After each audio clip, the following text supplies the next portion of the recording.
It's everybody's favorite topic of interest right now, VAR. Hey guys, Fletch here, welcome back to the channel, welcome back to another Fletch Talks video. You should know the drill by now. This is where I take a topic of interest or a trending topic within the world of football, bring it here, throw the spotlight onto it, put it under the microscope where we talk about it, discuss it, and maybe even debate a little about it as well. And today's video, of course, is no exception, as today's video is going to be centering around the three most controversial letters in football right now, and that is, of course, VAR. VAR. Video Assistant Refereeing. But before we go any further, I would like to remind you all to please like the video and also subscribe if you're new. Both things will always and forever be greatly appreciated. But for now, let's get back to talking about this whole horrible topic that I and so many others are very bored at constantly talking about. Now, upon its introduction into the game, VAR, Video Assistant Referee, was said not to be micromanaging the game, but was brought in to remove clear and obvious mistakes made by referees. Hey, we're all human, right? We are prone to error. Human error, if you will. It's natural. And even with VAR in the game, there are still going to be human errors, because whilst VAR offers the opportunity for referees in the game to watch and in a particular incident more than once and more than just in real time, it also allows a second set of eyes, the overseer of the technology, to also view the incident and also give their opinion on it as well. But this is the problem, because it's all subjective, isn't it? It's all subjective. There are huge grey areas that make the inclusion of VAR and its usage so inconsistent. What's clear and obvious? That's the question. What is clear and obvious? Because I simply don't know anymore.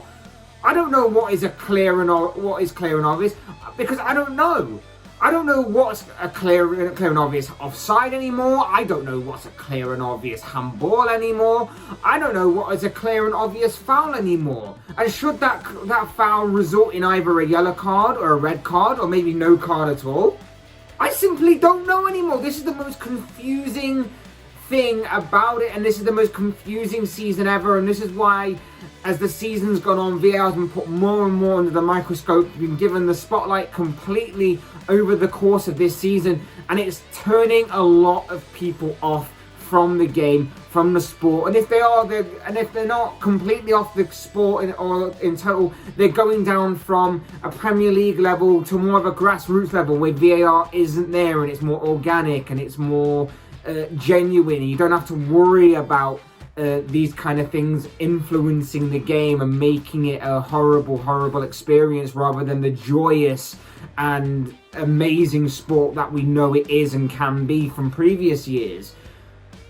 Because at the end of the day, this is taking centre stage each and every single week, and I, for one, am sick of talking about it. I know a lot of people are sick of hearing about it, and a lot of people are also sick of talking about it as well. It's just a very horrible subject that seems to be taking more and more of an effect and of a hold onto the game every single week, and we're all bored of it.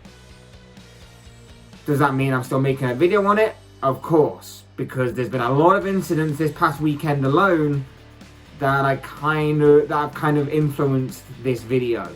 As I say, this weekend saw multiple Premier League games have heavily controversial VAR moments where the technology, the referees and so on and so forth all took centre stage. From Friday night's game between Wolves and Fulham, to Saturday's game between Liverpool and Aston Villa, to Sunday's game where Newcastle faced Burnley and Manchester United faced Tottenham later on that day, to Monday night's game where West Brom went up against Southampton. All games featured a heavily controversial VAR moment that stole the spotlight and stole the show, and that's why we're talking about it rather than the games themselves. Let's get one thing clear though.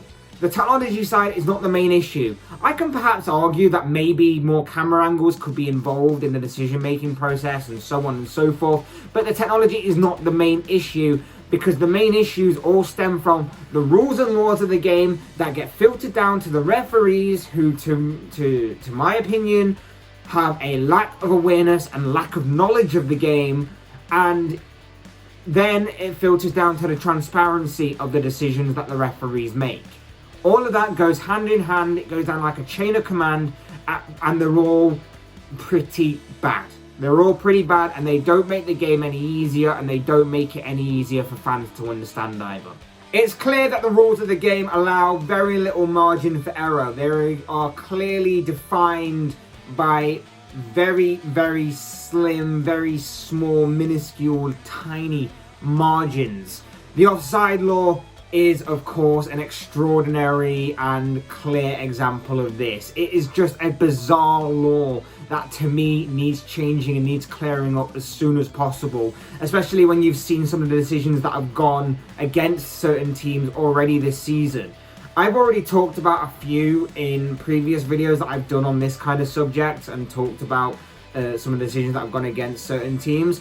This weekend, though, threw up even more examples of that. You look at Willian Jose for Wolves against Fulham on Friday night. You look at Diego Jota being supposedly offside for Roberto Firmino's equalising goal for Liverpool against Aston Villa on Saturday.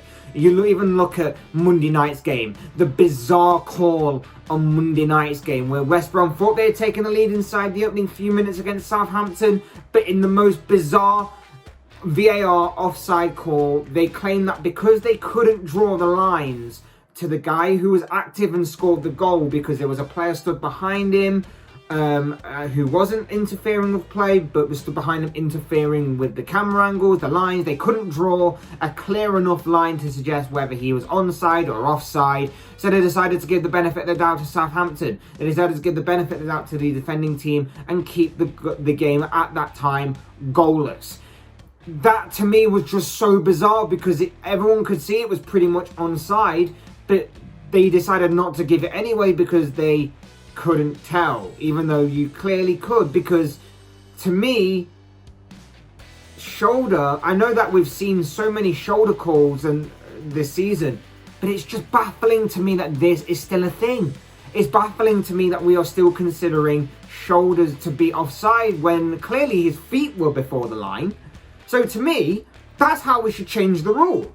The feet before the line, before the final man, so to speak, should be what we're looking at. That's how this rule should be changed, because that way you have a bit more of a clear black and white kind of, is it onside, is it offside kind of feel to it, and you're not as, picking out the tiny features of his fingers, of his arm, of his knee hair, whatever you want to call it. You're not picking out them tiny features that really are not giving him any kind of advantage over the final defender as to a goal scoring opportunity. That's how we move forward in this, I believe anyway. Feet before the final man. Otherwise, being level with the last defender isn't really going to be level, is it? Due to the defending player looking one way, the attacking player looking the other way. You're never going to get levelers onside anymore unless this changes. You've also got the handball law, another law that I spoke about on multiple occasions in previous videos through various incidents that have gone on this season. A law that has got more grey areas than a Dulux paint chart, and failed to take into account a number of factors that could influence what is to count or not to count as a handball. And, another law, the law that counts what is a foul, what isn't a foul. This has been inconsistent throughout football's existence. I get that this has thrown up, but it has thrown up a few cases that have occurred in the build-up to goals that have either been or not been given. I look at Sadio Mane, for example, who was thrown to the ground against Leicester right before the Foxes went and scored against Liverpool, and the Foxes' goal was allowed to stand. But even though Mane had been fouled, not even a moment or so before. But very recently, this past Sunday again, number of incidents. You look at the game between Tottenham and Manchester United. Scott McTominay catches Son Heung-min in the face in the build-up to United's goal.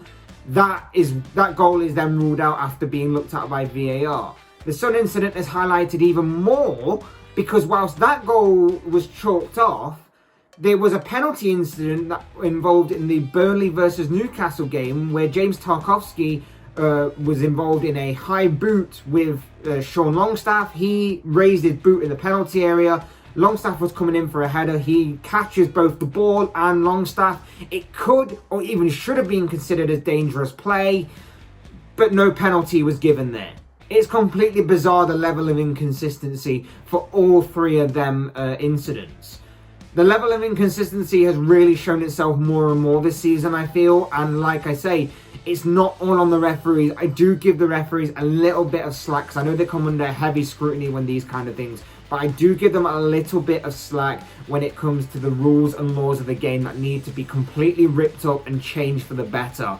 But at the same time, referees, I feel, don't cover themselves in much glory either, because inconsistencies happen, and I get that. But when they happen on a frequent occurrence, or they occur in the most strangest and craziest ways where you can't believe they've arrived at such a wrongful decision, that's where you draw the line, and that's where you point the finger at them and you blame them for not doing their job properly. And that goes back to what I said about the transparency. The transparency of, if we could know why they arrived at such a decision, if we could learn why they decided to arrive at such a decision the way that they did, then at least that way it's a tiny bit of justification as to the understanding of the thought process in that incident. We may not accept it, of course not. We still may not accept it, but at least that way referees are not just saying anything at all and seemingly getting away with it and saying whatever they want, because that frustrates people even more. At least if they give an explanation, we may not agree with it, but we can sort of say, I don't agree with you, but at least now I can see what you were looking at. You're still wrong, but at least now I see, because referees just seem to be saying whatever they want and getting away with it.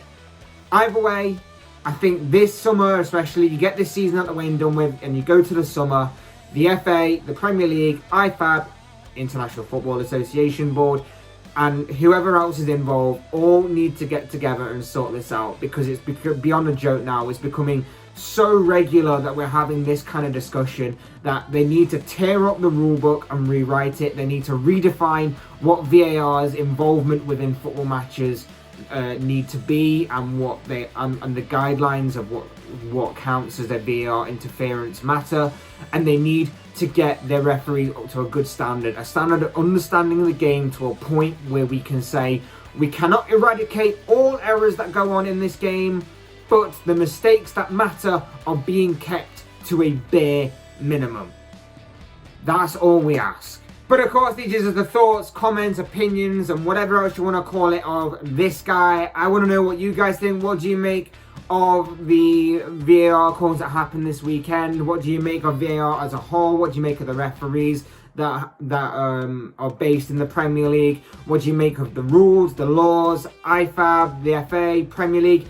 Anything else in between that I probably have or haven't mentioned, I want to know your thoughts, comments, and opinions on them all, because I'm sure that they'll all make for interesting reading down in the comment section below.